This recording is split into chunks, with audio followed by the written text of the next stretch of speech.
Hey, what's going on? This is Skyfire, and I wanted to upload a Halo video just because it's been a while, and I love Halo. I'm really excited for Halo Infinite, and just figured I would get something up here that talks about a topic that I enjoy talking about, which is, just small things in gameplay to improve your odds against players. So this is not a competitive game. We're playing Escalation Slayer. And I'll play the gameplay for now. We're going to run it back for certain segments. But Escalation Slayer, if you didn't know, is basically gun game. You get a kill with a certain gun, it advances you to the next gun, and you make it through the full rotation. First team that has a player on that team to do so wins the game. These players are not good in this lobby. I'm very aware of that. But I wanted to show how good use of your radar basically can create successful situations for you and allows you to, basically take over the game in a way. I'm constantly creating situations where I'm changing the game state in my favor when most people, or at least people who aren't using the radar, would die if they were not doing it, even against bad players. So the first thing I did want to just show was, in general, using radar to act as a crutch. So I'm doing this firing here and reloading. Right now I can see on my radar, with what I saw in person seconds ago, that there's two people on their side of top middle, and then there's one person that's on the left side of top mid. So that's why I'm just blind firing, is I'm expecting to see someone. He's hiding too low for me to actually get shots on, but I came out ready to shoot this guy based on what I saw on radar. It just didn't happen to work out there. And then, with my teammate pushing, I just figured that I should obviously also push to not have him die in vain. So I do that, and the radar usage at this point is purely reactive. I'm totally happy to admit that. I'm just getting a kill, looking at my radar, and then that's what prompts me for where to move for the next kill. Get this kill, see on my radar that there's someone up there, go get that kill, see on my radar there's someone next to me, get this kill. Unfortunately, don't get the kill-tacular. And then I get an assist on this kill and the next kill. So I missed 3 potential kills with 3 assists in a row to get the wingman. Oh boy. But that could have been a nice little spree there in terms of multi-kill. But I did want to show some some radar usage that I almost said expert, but I don't want to sound that cocky. When I get the assist top middle, this is the first situation here. I get the assist top middle, and there's a person on my radar directly behind me. So as I reload and try and get away from top mid, you'll notice where I position myself to completely reduce the risk of this person being able to finish me off without having to really commit himself to the situation. So you'll see I'm firing at this guy, but where I position myself is I'm hugging the wall, which you can see here. I'm hugging this wall. If you weren't paying attention to radar, you might just be standing on top mid shooting that person I just shot and then now getting shot in the back. But instead, that player is looking at a different teammate of mine and not focused on me. So that was a time when I basically used my radar to move to a certain spot that would allow me to stay alive when a player not using their radar might not have. I assume he knows where I am, so I think I have to do something crazy here, so I jump out, but he actually has no clue where I am. And then at this point, you can see on my radar once again, there is someone on my right. So I'm concerned about standing here. So I'm going to take cover behind this pillar to reduce this person's ability to shoot at me because he's closer and I assume that he knows exactly where I am. But I have this person now to worry about. So you'll see I try to strafe away from him while also not giving the player top middle a line of sight. So that's why my strafe, if you'll notice where I'm strafing to, I'm trying to stay in line with this pillar. I'm going just diagonally left and down to try and stay out of this player's sight that's on my right. So I continue doing that to push to cover on this this big thing. You'll notice there's a player very close to me on my left, so we'll keep an eye on him as I do this engagement. And now he has continued to work around my left and is going to wrap around behind me. So I'm going to jump on top of this structure to try and line of sight him as I continue to take my engagements. So continuing to engage, but I'm line of sighting that player who's now where I was just a second ago. So that was a very successful line of sight where the person who cared about me can't find me, and the people who are not aware of me is who I'm shooting at. So get him. And then, unfortunately, I fall here, which is, guarantees my death because the person just sticks me. If I hadn't fallen, though, I could have line of sighted that player who was running at me and fought the other person who I'd have a more favorable engagement with, since they're not actively running at me. So I try to go look at him, but instead I fall, which leads to me dying a moment later.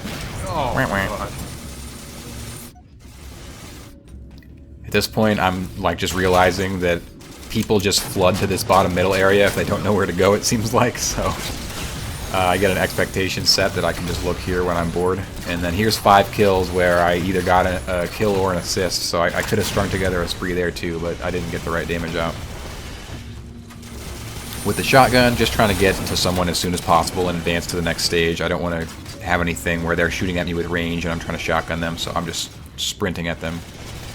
You will notice one thing with the shotgun, though, in terms of how to move with it, is that when I'm moving toward a character, I want to be able to pull up my gun and be ready to shoot by the time I'm at the player. So that is why you want to jump, so that you don't have to sprint anymore, because your momentum will continue carrying you forward with the jump as if you were still sprinting, but then you can take your gun out and actually get ready to shoot. So that's why you want to jump right before you're at the player that you're trying to shoot, so that you don't have to continue sprinting, so your gun's at the ready. And that is what sets me up to be able to get this kill here. I should have, of course, died, but it was like a situation where, again, I just wanted to get the kill and die and move on to the next weapon. But, these players are awful, so hey, it worked out. Just pure radar play, just looking at radar to see where the next player I want to engage with is. And this gun is, not a great medium or long range gun, so I'm just trying to get really close to someone, and hopefully someone who's not looking at me, and just shoot them in the body, which is exactly what I do here. I'm comfortable with this person on the top left because he did not seem to be interested in me, so I'm just looking for this guy who's not looking at me at all. That works out fine. Steal this kill. And then another opportunity here for a multi-kill that I just I don't capitalize on by missing that shot there. And then even if I had hit that shot, you can see too much time passes and I'm unable to hit those little quick scopes. So missed opportunity there. And then I just go stare at bottom middle, assuming that they're going to show up. Eventually I have to move on and look for where I can hear the gunshots coming from and where we don't have map control, which seems to be this right area of the map.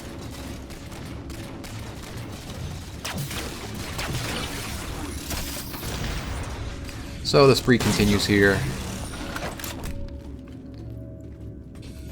I'm transitioning through all the explosive, weapons in the rotation, so this is very convenient, getting all these easy kills. Get the triple, and I feel like I was really close to this overkill, because the saw just shreds people, but I must have been off by half a second. But that does give me the killing frenzy. So this was just a really fun game. Like I said, these players were not good, but, I think I went like 22 and 2, something like that. So it's always fun to just style on people. And you saw the needler there. You kind of just shoot it and let it do its thing. This gun is still getting used to, but you can see it just shot by itself on that first shot. I did not realize that's how it worked if you hold it down too long, so lesson learned. And then again, this is just movement to live in a spot where people who weren't paying attention to their radar would have died. Nothing too crazy, because obviously, again, these players are not good. But with this player coming near me, I just try to stay out of his line of sight by running underneath this cover and getting out of the area. Because I had some other options, which is I could have run to this area on the left and tried to hide behind that, but it would have resulted in me being fully viewable from above.